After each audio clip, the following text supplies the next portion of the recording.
Online class में स्वागत है बच्चों। आज हम लोग लक्ष्मण मूर्छा और राम का विलाप का शेष अंश देखेंगे, क्योंकि इसके पहले वाली वीडियो में आपने व्याख्या का कुछ अंश देखा था। आगे पढ़ना है, आपकी स्क्रीन पर दिखाई दे रहा होगा। जय हूँ अवध कवन मोह लाई, नारी हेतु प्रिय भाई गवाई। रामचंद्र जी विलाप करते हुए कह रहे हैं कि जई हूँ जाऊँगा अवध अयोध्या, कवन मुँह लाई, कौन सा मुँह लेकर के, मैं अयोध्या कौन सा मुँह लेकर के जाऊँगा। क्यों? नारी हेतु, हेतु मैंने लिए होता है बेटा। हेतु का मतलब क्या होता है? लिए। नारी हेतु, स्त्री के लिए, प्रिय भाई गंवाई, मैंने अपने प्रिय भाई को गंवा दिया है। आज तो सब लोग यही न कहेंगे कि राम ने अपनी पत्नी के लिए अपने प्रिय भाई को गंवा दिया। इस प्रकार के मनुष्य अपने पश्चाताप करते हुए कहते हैं, वैसे ही रामचंद्र जी भी ये क्या कर रहे हैं? नरलीला कर रहे हैं। बरु अपजस सहित हूँ जग माही। बरु मैंने बल्कि होता है, अपजस बने कलंक होता है, सहित हूँ सहन कर लेता, जग संसार माही में, बल्कि मैं संसार में अपना अपजस बर्दाश्त कर लेता, अपजस सह लेता, बदनामी सह लेता, जो मेरे साथ होता उसको मैं सहन कर लेता। क्या? नारी हानि, स्त्री की हानि, स्त्री का घाटा, विशेष क्षति नाही। क्षति माने घाटा होता है, विशेष क्षति, यहाँ विशेष प्रविशेषण का कार्य कर रहा है। क्षति मैंने घाटा विशेषण है, और उस विशेषण की विशेषता बता रहा है विशेष है। विशेष क्षति नाही, क्योंकि स्त्री का घाटा कोई बहुत बड़ी घाटा नहीं है। एक स्त्री के जाने पर दूसरी स्त्री आ जाती, लेकिन सहोदर भाई संसार में मिलना अत्यंत कठिन है, इसलिए उसकी क्षतिपूर्ति होने वाली नहीं है। इसलिए रामचंद्र जी कह रहे हैं कि बरु अपजस सहित हूँ जग माही, नारी हानि विशेष क्षत नहीं, बल्कि मैं संसार में कलंक सहन कर लेता, जितनी भी मेरी निंदा होती उस निंदा को मैं बर्दाश्त कर लेता, लेकिन क्या? नारी हानि विशेष क्षति नहीं, क्योंकि स्त्री का घाटा कोई बहुत बड़ा घाटा नहीं है। एक स्त्री के जाने पर तो दूसरी स्त्री आ सकती है, किंतु सहोदर भाई पुनः संसार में मिलने वाला नहीं है। इस तथ्य को यहाँ क्यों ऐसा रामचंद्र जी ने कहा?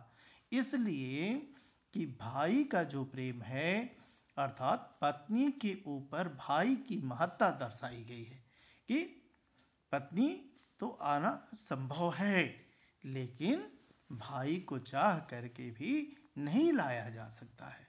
आगे क्या कह रहे हैं रामचंद्र जी, देखेंगे कि निज जननी के एक कुमारा, निज अपनी जननी माता के एक कुमारा, कुमार माने पुत्र होता है।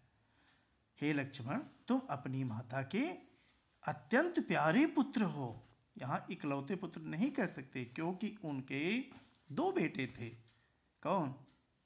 आप जानते हैं, लक्ष्मण जी और शत्रुघ्न जी। तो इन्होंने कहा कि निज जननी के एक कुमारा, अपनी माता के तुम अत्यंत दुलारे पुत्र हो। तात, हे मेरे भाई। तात शब्द यहाँ किसके लिए आया है? लक्ष्मण के लिए आया है। यहाँ तात का अर्थ क्या होगा बेटा? तात का अर्थ होगा भाई। तात, तासु, उसके लिए। किसके लिए? अपनी माता के लिए। तात तासु, तुम प्राण प्यार, प्राण आधारा, उसके जीवन के सहारा हो। प्राण माने प्राण होता है, आधारा माने आधार, अर्थात जीने का सहारा। हे मेरे भाई, तुम उसके लिए जीवन के आधार हो। तुम्हारे बिना वह हरगिज जिंदा नहीं रह सकती है। कुछ भी हो जाए लेकिन वह जिंदा नहीं रहेगी, क्योंकि ऐसा लगता है कि तुम्हारे में ही उनके प्राण बसते हैं। आगे क्या कह रहे हैं? सौंपे सी, सौंपी थी, दी थी, मोही मुझको, तुमहि तुमको, गही पानी, गही मैंने ग्रहण करना होता है, अब पानी मैंने पानी, पानी शब्द यहाँ बेटा अपभ्रंश है, इसका शुद्ध करोगे तो पानी हो जाता है। और पानी का मतलब क्या होता है? कलाई होता है। पानी का मतलब क्या होता है? कलाई। तभी तो आप शादी विवाह में देखे होंगे पाणी ग्रहण संस्कार किया जाता है। तो पाणी ग्रहण संस्कार में वर और वधू दोनों एक दूसरे के किसको पकड़ते हैं? हाथ को नहीं बल्कि कलाई को पकड़ते हैं। तो इसलिए पाणी का मतलब क्या होता है? पाणी का मतलब क्या होता है? कलाई। कहा भी गया है, रामचरितमानस में ही इसका उदाहरण है कि सिया राम मैं सब जग जानो, ये भाव साम्य में काम करेगा। सिया राम मैं सब जग जानी, करो प्रणाम जोरि जुग पानी। तो क्या पानी को जोड़ करके प्रणाम किया जाएगा? कोई व्यक्ति पानी को जोड़ करके तो प्रणाम करेगा नहीं। पानी का मतलब क्या होता है? कलाई। जब किसी को तुम प्रणाम करते हो तो क्या जोड़ते हो? निश्चित रूप से कलाई को जोड़ते हैं, दोनों हाथ जोड़ करके नमन करते हैं, वंदन करते हैं, अभिनंदन करते हैं। तो इसलिए उन्होंने कहा था कि सौंपी सौंपी थी, दी थी मोही मुझको। किस समय? जब मैं जंगल में आ रहा था उस समय। सौंपी मोही तुम्हि गई पानी, तुमको अब तुम्हारे हाथ को पकड़ करके उन्होंने मेरे हाथ में दिया था कि हे राम तुम इसके जीवन के आधार हो, तुम ही इसको संभाल करके तुम रखना। वही पश्चाताप व्यक्त करते हुए कह रहे हैं कि क्या कह क्यों दी थी उन्होंने? सब विधि सभी प्रकार से, क्या सुखद सुखी परम हित जानी, और परम कल्याण जान करके कि हमारा बेटा रामचंद्र जी की शरण में रहेगा, रामचंद्र जी के सानिध्य में रहेगा, अपने बड़े भाई के सानिध्य में रहेगा, तो हर एक प्रकार से सुखी रहेगा।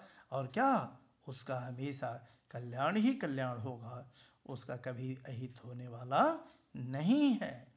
तो इसलिए उन्होंने हर एक प्रकार से सुखी जान करके, तुम्हारा कल्याण जान करके, तुम्हारे हाथ को पकड़ करके उन्होंने मेरे हाथ में दिया था। और अब तुम मुझसे अलग हो गए।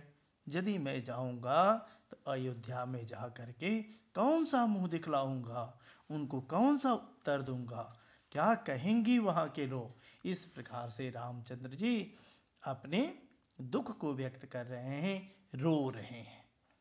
और क्या कह रहे हैं देखेंगे आगे। नेक्स्ट लाइन है उतरु उत्तर, यहाँ उतरु दिया गया है, रो सीधा क्या हो जाएगा? उत्तर। काह कौन सा, काह कौन सा दईहूँ दूंगा, ते ही जाई उनको जा करके। अब तो निश्चित रूप से मैं अयोध्या जब जाऊंगा तो अकेले जाऊंगा, अकेले जब वहाँ जाऊंगा तो उतर काह दईहूँ ते ही जाई, वहाँ जा करके मैं उनको कौन सा उत्तर दूंगा? उतर काह दईहूँ ते ही जाई, मैं वहाँ जा करके कौन सा उत्तर दूंगा? उठ करके किन क्यों नहीं, मोही मुझको सिखावहु भाई। हे मेरे भाई तुम उठ करके क्यों नहीं सिखा रहे हो कि मैं जा करके कौन सा मुँह दिखलाऊंगा, कौन सा उत्तर दूंगा? तुम्हारी माता पूछेंगी, मेरी माता पूछेंगी, वहाँ माताएं पूछेंगी, तो आखिर उन लोगों को हम क्या उत्तर देंगे? तुम उठो और निश्चित रूप से मेरा मार्गदर्शन करो। हे मेरे भाई तो मुझको बताओ। बहुविधि बहुत प्रकार से, सोचत सोच रहे हैं, सोच विमोचन। यहाँ थोड़ा सा बहुत ही इम्पॉर्टेंट लाइन है, विचारणीय प्रश्न है, यहाँ देखेंगे बेटा, चुक गए तो नहीं समझ में आएगा। बहुविधि बहुत प्रकार, सोचत सोच रहे हैं, चिंता कर रहे हैं। कौन? सोच विमोचन। विमोचन का मतलब होता है नाश करने वाला, समाप्त करने वाला। सोच बने चिंता, सोच माने चिंता, जो चिंताओं का नाश करने वाले हैं, चिंता हरण कहे जाते हैं, चिंता को समाप्त करने वाले हैं। कौन? ये विशेषण आया है किसके लिए? प्रभु रामचंद्र जी के लिए, कि बहुविधि सोचत सोच विमोचन, बहुत प्रकार से जिनको कभी चिंता होती ही नहीं है, चिंता नाम की चीज ही नहीं है, वह आज बहुत प्रकार से क्या कर रहे हैं? सोच कर रहे हैं, चिंता कर रहे हैं। स्रवत सलील, स्रवत चू रहा है, गिर रहा है, सलील जल, सलील माने पानी होता है, जल होता है, लेकिन यहाँ पर क्या होगा? आंसू हो जाएगा। सलील पानी, आंसू। राजीव दल लोचन, राजीव दल कहे जाते हैं प्रभु रामचंद्र जी के लिए, यहाँ विशेषण शब्द लगाया गया है। राजीव का मतलब कमल होता है, दल मने पंखुड़िया होता है, आलोचन मने आँख, लोचन मने आँख। तो क्या हो जाएगा उत्तर? स्रवत सलिल राजीव दल लोचन। राजीव दल क्यों कहे जाते हैं? क्योंकि प्रभु रामचंद्र जी का, कृष्ण भगवान का, भगवान विष्णु का यह राजीव दल कमल नयन नाम है। कृष्ण भगवान को भी पुकारते समय माता जसोदा ने कहा था, जिसको भावशाम्य के रूप में हमारे बच्चे याद कर सकते हैं, कि कमल नयन गुण टेरत टेरत अधर बदन कुमलानी। कमल नयन, कमलवत नयन वाले अर्थात श्री कृष्ण के गुण को पुकारते पुकारते अधर बदन कुमलानी, होठ और बदन दोनों क्या हो गए हैं? सूख गए हैं।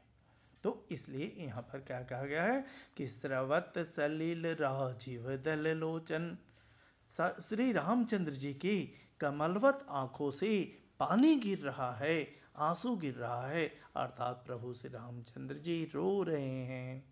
किसके लिए? अपने भाई के लिए। और क्या कह रहे हैं?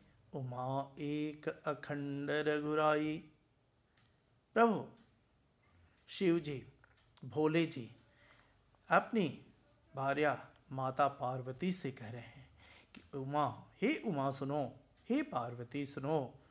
क्या? उमा एक अखंड रघुराई, अखंड, और अखंड में और उपसर्ग है बेटा, मूल शब्द क्या है? खंड है। उमा एक अखंड रघुराई, हे उमा, रामचंद्र जी तो अखंड हैं, उनका कभी खंडन हो ही नहीं सकता है, वह अलग हो ही नहीं सकते हैं, उनको कभी चिंता हो ही नहीं सकती है, वह कभी विलाप कर ही नहीं सकते हैं, वह किसी के लिए परेशान हो ही नहीं सकते हैं, तो फिर क्यों कर रहे हैं? तो उसी का उत्तर देते हुए कह रहे हैं कि नर गति, गति माने स्थिति होती है, नर माने मनुष्य होता है, नर गति भगत कृपाल दिखाई। नर गति मनुष्यों का स्वभाव, भगत कृपाल भक्तों की कृपा बस दिखाई, दिखा रहे हैं, रामचंद्र जी प्रदर्शित कर रहे हैं कि हे भक्तों देखो, संसार के मनुष्य इस प्रकार से विलाप करते हैं और समझते हैं कि सब कुछ हम ही करने वाले हैं, जबकि उनके बस की बात कुछ भी नहीं है, वह चाह करके भी कुछ नहीं कर सकते, लेकिन वह समझते हैं कि हम ही सब कुछ कर सकते हैं। तो इसलिए अंतिम लाइन में कहा उन्होंने कि बहुविधि सोच सोच विमोचन, बहुत प्रकार से चिंताओं के नाश करने वाले प्रभु श्री रामचंद्र जी भी सोच में पड़ गए, चिंता में पड़ गए, चिंता करने लगे। स्रवत सलिल राजीव दल लोचन, और उनके कमल की पंखुड़ियों जैसी आँखों से क्या आंसू गिर रहे हैं, आंसू निकल रहे हैं। उमा एक अखंड रघुराई, हे उमा, हे पार्वती, वह तो कभी खंडित होने वाले हैं ही नहीं, उनको चिंता होती ही नहीं है, वह तो नरगति, मनुष्यों की गति, मनुष्यों की स्थिति, भगत कृपाल, भक्तों के ऊपर कृपा करने वाला, कृपाल, कृपा करने वाले प्रभु श्री रामचंद्र जी के लिए विशेषण आया है कि नरगति भगत कृपाल दिखाई, मनुष्यों पर कृपा करने के लिए भक्तों के बस में रहने वाले प्रभु श्री रामचंद्र जी यह तो मनुष्य की स्थिति को प्रदर्शित करने के लिए इस तरीके से कर रहे हैं, अन्यथा उनको चिंता करने की किसी प्रकार की कोई ज़रूरत नहीं है। तो आज की वीडियो में बस इतना ही, क्योंकि पद का अंश पढ़ लिए हैं हम लोग। सोरठा, एक खंड ऊपर होता है, दूसरा खंड नीचे। इसकी भी व्याख्या लगभग 2 दिनों में होगी, 2 एपिसोड में होगा। तो आज के लिए बस इतना ही, लेकिन निश्चित रूप से आप वीडियो के साथ लगे रहेंगे, क्योंकि एक दिन भी छोड़ेंगे तो फिर अगली वीडियो आपको समझ में आने वाली नहीं है। आज के लिए बस इतना ही, मिलते हैं अगले वीडियो में। धन्यवाद।